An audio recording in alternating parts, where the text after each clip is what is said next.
Bugünkü mövzusu isə ümumiyyətlə vergi xidmətləridir. Naxçıvanda vergi xidmətlərinin yaradılması, onların istifadə məqsədi və biz bilirik ki, ötən proqramımızda bu barədə qonağımız olmuşdu ki, sahibkarlara ümumiyyətlə vergi sahəsində bir sıra güzəştlər var idi ki, onlar barəsində də ətraflı mütəxəssis öz fikirlərini çatdırmışdı. Bu dəfə isə xidmət mərkəzlərinin istifadələrinin məqsədindən danışacağıq. Bəli, danışacağıq. Qonağımızla Dövlət Vergi Xidmətinin əməkdaşı Allahqulu Hüseynli studiyamızın qonağıdır. Xoş gəlmişsiniz, sabahınız xeyir olsun. Necəsiniz? Hər vaxtınız xeyir, xoş gördük. Təşəkkür edirik gəldiyiniz üçün. Çox sağ olun. Və biz qeyd etdik artıq Dövlət Vergi Xidmətinin xidmət mərkəzləri artıq yaradılır regionda, Naxçıvanda və əlbəttə ki, ətraf rayonlarda. İstərdim ki, elə bu xidmət mərkəzlərinin yaranma zəruriyyətindən danışaq və məqsədindən, əhəmiyyətindən danışaq. Buyurun, söz sizdə. Məlum olduğu kimi, Azərbaycan Respublikası Prezidentinin 5 iyun 2023-cü il tarixli müvafiq sərəncamı ilə Naxçıvan Muxtar Respublikasının sosial-iqtisadi inkişafına dair 2023-2027-ci illər üzrə dövlət proqramı təsdiq olunmuşdur. Və həmin bu qeyd olunan dövlət proqramının əsas tərkib hissələrindən biri kimi məhz vergi ödəyicinin xidmət mərkəzlərinin qurulub istifadə verilməsi ön plana çıxmışdır. Həmçinin Azərbaycan Respublikası İqtisadiyyat Nazirliyi yanında Dövlət Vergi Xidmətinin 2024-2030-cu illər üzrə inkişaf strategiyasına uyğun olaraq vergi ödəyicinin göstərilən xidmətlərin effektivliyinin artırılması, könüllü əməl etmənin yüksəldilməsi əsas prioritet məsələlərdən biri kimi ön plana çıxmışdır. Qeyd etmək istəyirəm ki, ümumilikdə 2023-cü ilin əvvəllərindən başlayaraq Naxçıvan Muxtar Respublikasında ilk dəfə olaraq məhz Naxçıvan şəhərində 2023-cü ilin may ayında Ulu Öndər Heydər Əliyevin anadan olmasının 100 illik ərəfəsində ilk dəfə Naxçıvan şəhərində vergi ödəyicinin xidmət mərkəzi vergi ödəyiciləri və vətəndaşların istifadəsinə verilmişdir. Görülən işlərin davamı olaraq məhz 2024-cü ilin fevral ayında 27-sində Naxçıvan Muxtar Respublikasının yaranmasının 100 illiyi münasibəti ilə Ordubad və Şərur rayonlarında vergi ödəyicinin xidmət mərkəzləri istifadəyə verilmişdir. Muxtar Respublikada sayca 4-cü xidmət mərkəzi isə Babəş rayonunda 2024-cü ilin iyul ayında tikilərək vergi ödəyicilərinin istifadəsinə verilmişdir. Deməli, ötən illərdə artıq xidmət mərkəzləri, yəni artıq fəaliyyətə başlayıb mövcuddur və istərdim ki, iş prinsipindən də bir qədər danışaq. Nə məqsədi daşıyır əslində bu mərkəzlərin mövcudluğu fəaliyyəti? Ödəyicilər üçün hansı şansları yaradır? Hansı imkanları yaradır? Qeyd etmək istərdim ki, Naxçıvan Muxtar Respublikasında qurulan hər 4 xidmət mərkəzi ən müasir tələblərə cavab verən, ən son texnoloji avadanlıqlarla təsis olunmuş xidmət mərkəzləridir. Bu xidmət mərkəzlərində bir çox onlarla xidmət göstərilir. Xidmət mərkəzlərinin iş prinsipinə gəldikdə həftənin iş günləri səhər saat 09:00-dan 18:00-dək fasiləsiz olaraq və ödənişsiz fəaliyyət göstərir və bütün xidmət mərkəzləri gün ərzində ayrılıqda 150-yədək vətəndaş və vergi ödəyicisinin qəbulu üçün hər cürə imkanlara malikdir. Bundan əlavə növbəliliyin ədalətli şəkildə qurulması üçün xidmət mərkəzlərinin girişində növbə aparatları quraşdırılmışdır. Mərkəzdə xidmət almaq istəyən vətəndaş yaxınlaşaraq almaq istədiyi xidmətə uyğun olaraq növbəni çəkir və aidiyyəti üzrə xidmət masasına dəvət olunur. Bundan əlavə 24 saat fasiləsiz olaraq video çəkilişlər həyata keçirilir mərkəzin ümumi zalında və bu da vətəndaşların hüquqlarının qorunması baxımından önəmli hesab oluna bilər. Bundan əlavə hər bir xidmət masasında bütün zəruri avadanlıqlarla bərabər olmaqla səs yazma cihazları və video kameralar quraşdırılmışdır ki, bunlar da xidmətin keyfiyyətinin ən yüksək səviyyədə saxlanılması üçün önəmli hesab olunur. Yəni, bu daha çox asan xidmət rolunu oynayır, deyilmi, vergi ödəyiciləri üçün? Yəni, sadəcə artıq bölgələrdə də var, qeyd etdiniz, Ordubadda, bir də hansı rayonlarda var idi xidmət mərkəzləri? Naxçıvan şəhərində ilk olaraq, sonra ardıcıl olaraq Ordubad, Şərur, Babək rayonlarında var. Bəs digər rayonlarımızda yaradılması gözlənilirmi xidmət mərkəzlərinin? Gələcək dövrdə ehtiyac olursa yaradıla bilər. Hal-hazırda dövlət vergi orqanlarında belə deyək, Naxçıvan şəhəri ilə birlikdə 4 regional ərazi bölünmüşdür ki, bunlar Naxçıvan şəhər vergi idarəsi, 2, 3 və 4 saylı ərazi vergi idarəsini əhatə edir ki, hal-hazırda bütün ərazi vergi idarəsində də ən azı bir xidmət mərkəzi fəaliyyət göstərir. Deməli, Allahqulu müəllim, siz ümumiyyətlə ödəyicilərə, sahibkarlara hətta göstərilən bu xidmətlərdən danışdınız və mütəmadi olaraq biz bilirik ki, sizin xidmətiniz müxtəlif maarifləndirmə tədbirləri də keçirir, təlimlər, görüşlər təşkil edir. Hətta bu yaxınlarda da, yəni ötən günlərin birində də bu kimi tədbirlərin davamı olaraq biz gördük, xəbəri də çatdırdıq. Bu görüşlərin, baxın, bu göstərilən bu xidmətlərdən ödəyicilərin razı qalması məsələsinə gəlincə, ümumiyyətlə onların geri dönüşü necə olur? Bu məsələ qeyd edim ki, vergi orqanlarında əsas prioritet məsələdən biri kimi daimi diqqətdə saxlanılır. Xidmət mərkəzlərində bütün zəruri avadanlıqlarla bərabər olmaqla qiymətləndirmə aparatı mövcuddur. Bu aparat vasitəsilə xidməti alan vətəndaş və vergi ödəyicinə sonda mərkəzin təmsilçisi tərəfindən qiymətləndirmədə iştirak etmək təklif olunur və qiymətləndirmə aparatında 1-dən 5-ə qədər olmaqla xidmətin keyfiyyəti ölçülür, ən yüksək dərəcə 5 olmaqla və aparılan təhlillər nəticəsində cari ilin ilk 4 ayın ərzində təhlillərin nəticəsi olaraq qeyd edə bilərəm ki, xidmətlərdən razı qalma səviyyəsi 99,7%-ə qədər yüksəlmişdir. Vergi ödəyicilər üçün qaranlıq məqamlar hansılardır? Allahqulu müəllim, siz onlarla daha çox ünsiyyətdə olursunuz, əlbəttə ki, qarşılayırsınız onları. Yaranan çətinliklərdən də bir qədər danışardıq. Həm də bir, belə deyim, kameralarımız da bir vasitə rolunu oynayır. Buradan da siz öz fikirlərinizi onlara çatdıra bilərsiniz. Qeyd etmək istərdim ki, vergi ödəyicilərini maraqlandıran sualların və digər qaranlıq məqamların aradan qaldırılmasında ən önəmli təsir kimi maarifləndirmə tədbirləri ön plana çıxır.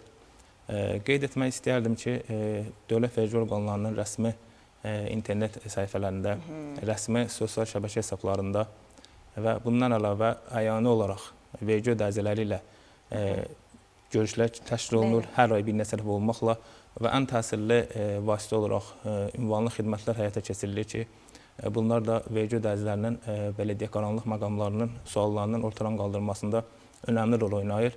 Qeyd etmək istəyirəm ki, təkcə 2025-ci il ərzində vergi ödəyiciləri ilə 113 sayda görüş keçirilmişdir və 540-a qədər onlara ünvanlı xidmət göstərilmişdir. Və cari ildə də qeyd olunan proseslər sürətlə davam etdirilir. 2026-cı ilin ilk 4 ay ərzində artıq vergi ödəyiciləri ilə 44 görüş təşkil olunmuşdur ki, bunlar da müxtəlif kateqoriyadan olan vergi ödəyiciləri ilə və müxtəlif mövzularda onlara daha çox belə deyək, ehtiyac yaranan, boşluq hissi olunan mövzularda görüşlər təşkil olunur və 275-ə qədər də ünvanlı xidmət artıq bu günə qədər vergi orqanları tərəfindən təşkil olunmuşdur. Siz statistik göstəriciləri qeyd etdiniz, Allahqulu müəllim. Əlbəttə ki, say çoxdur və bu qədər böyük bir kütləyə xidmət etmək üçün kadr da çox olmalıdır, deyilmi? Siz ilk dəfə olaraq könüllülər də məhz cəlb edirsiniz vergi xidmətini. İstərdim elə bu haqda da danışıq xidmət mərkəzlərinə. Könüllülük fəaliyyəti qeyd edərdim ki, dövlət vergi orqanlarında 2023-cü ilin noyabr ayından başlayaraq artıq könüllülük fəaliyyəti start verilib, könüllülük fəaliyyətinə və bu gün də könüllülük fəaliyyəti uğurla davam etdirilir. Artıq onlarla könüllü dövlət vergi orqanlarında könüllülük prosesindən keçmişdir. Qeyd etmək istəyərdim ki, könüllülərin fəaliyyəti ümumiyyətlə mərkəzə yaxınlaşan vətəndaşların qəbulu, onların almaq istədiyi xidmətlərə uyğun olaraq yönləndirilməsi, AKİS növbə aparatından və ödəniş terminallarından istifadəyə köməklik və digər zəruri məsələlərin həllində könüllülərin fəaliyyətindən yüksək səviyyədə istifadə olunur. Onlar ümumiyyətlə etik davranışlarının, ünsiyyət bacarıqlarının artırılmasına könüllülük fəaliyyəti müsbət təsir göstərir və həmçinin qeyd edərdim ki, gələcəkdə dövlət vergi orqanlarında və ya digər orqanlarda işə müraciət zamanı könüllülük fəaliyyətindən nəticəsində əldə etdikləri rəsmi sertifikat əldə olunur ki, bu da onlara müəyyən mənada üstünlüklər verə bilər. Həm təcrübə qazanırlar, həm də sizə yardımcı olurlar, deyilmi? Nümunə üçün qeyd etmək istəyərdim ki, vaxtilə dövlət vergi orqanlarının xidmət mərkəzlərində könüllü olaraq fəaliyyətə cəlb olunmuş şəxslərdən bir neçəsi artıq işə qəbul imtahanlarından keçərək dövlət vergi orqanlarında işlə təmin olunublar və hazırda dövlət vergi orqanlarında fəaliyyət göstərirlər. Proses haqqında qısa olaraq qeyd eləsəm, könüllülər müqavilə əsasında cəlb olunur, rəsmi müqavilə bağlanılır. Kimlərdən ibarətdir bu könüllülər qrupu? Kimlər ola bilər? Gənclər yəqin ki, Könüllülər- tələbələrmi yoxsa? Üçün əsas belə deyim, tərəflər ondan ibarətdir ki, əsasən yuxarı kursda daha çox əsasən oxuyan tələbələr, bakalavrlar ola bilər, yəni artıq təhsilini başa vurmuş. İxtisas fərqi varmı? Bəli. İxtisas fərqi xeyr, yoxdur. Nə gözəl. Üstün cəhəti də Bəli, məhz budur. istənilən ali təhsil alan və ali təhsilini bitirmiş istənilən şəxs dövlət vergi orqanlarına könüllü ilə bağlı müraciət edə bilər Əla. və onlar növbəyə yazıla bilər və aidiyyatı onlara uyğun olan, xidmət mərkəzinə uyğun olaraq növbələri çatdıqda könüllü fəaliyyətinə başlaya bilərlər ki, fəaliyyətlərinin tamamında fəaliyyətləri qiymətləndirilir və onlara müvafiq olaraq birinci, ikinci və üçüncü kateqoriyaya uyğun olaraq sertifikatlar verilir. Yuxarı nəticə əldə edənlər, hansı ki bunlar birinci və ikinci kateqoriya sertifikat alanlar nəzərdə tutulur ki, onlarla müqavilənin müddəti növbəti 2 ay müddətində və ondan sonra da artırıla bilər. Nə gözəl, elə bu könüllülük prinsipi ilə, könüllülərin burada iştirakı ilə sən demişkən, Aysun, həm təcrübə qazanırlar, həm də artıq gələcəklərini sığortalayırlar. Düşünürlər ki, yəni bilirlər ki, hər hansı bir vergi xidməti sahəsində gələcəkdə bunları işlə təmin olunması məsələlərdə yəni yaxşı qarşılanacaq, uğurlu olacaq. Bəli. Var misalın? Buyur, sualını Deməli, statistik rəqəmlərə gəlsək, deməli, ötən illə müqayisə, bu ildən daha doğrusu ötən il müqayisə etsək, nə qədər irəliləyişlər var? Yəni tam olaraq bir statistik rəqəmlər vurğulaya bilərsinizmi? Xidmət mərkəzlərində daha əvvəl də qeyd etdiyim kimi bir çox sayda xidmət göstərilir. Bu xidmətlərdən 9 əsas xidmət növü qeyd edə bilərəm ki, ümumi göstərilən xidmətlərdə payı daha yüksəkdir. Cari ilin 4 ayına nəticələrinə görə 9 xidmətdən bəzilərinin, məsələn, vergi bəyənləmələrinin və cari vergi ödəmələri haqqında araçların vergi orqanlarına təqdim olunması, sadələşmiş vergi ilə bağlı sabit qəbzin, məcburi dövlət sosial sığorta və icbari tibbi sığorta haqlarının ödənilməsi haqqında qəbzin, vergi orqanlarında onlayn şəkildə sota alınma, sotdan çıxarılma, onlayn şəkildə fəaliyyətin bərpası və digər xidmətlər, əsas xidmətlər sayılır ki, bu xidmətlərin ümumi xidmətlərdə payı 2026-cı ilin ilk 4 ayında 84%-dən yuxarı olmuşdur. Bu qeyd olunan xidmətlərdə qeyd etmək istəyirəm ki, 2026-cı ilin ilk 4 ayı ərzində dövlət vergi orqanlarının ümumi xidmət mərkəzlərində cəmi 25197 xidmət göstərilmişdir ki, bunlar da aidiyyət üzrə 17 minə yaxın şəxsin qəbulu nəticəsində formalaşan rəqəmlərdir. Təkcə 2026-cı ilin aprel ayında 5797 şəxs qəbul olunmuş və onlara 9500-ə yaxın xidmət göstərilmişdir ki, bu da ötən ilin müvafiq dövrü ilə müqayisədə 6%-ə qədər artım deməkdir. Bəli. Allahqulu müəllim, bu həm də baxın elektron xidmətlərin göstərilməsi, vergi xidmətlərinin rəqəmsallaşması, vergi ödəyicilərinin xidmət göstərməkdə bütün proseslərin rəqəmsallaşması, həm də vergi mədəniyyətinin inkişafı deməkdir, deyilmi? İstərəm elə bu haqda da danışaq. Bəli, ümumi olaraq mərkəzlərin qurulmasının ümumi olaraq nəticəsi Muxtar Respublikasının biznes mühitində önəmli bir hal kimi qeyd oluna bilər.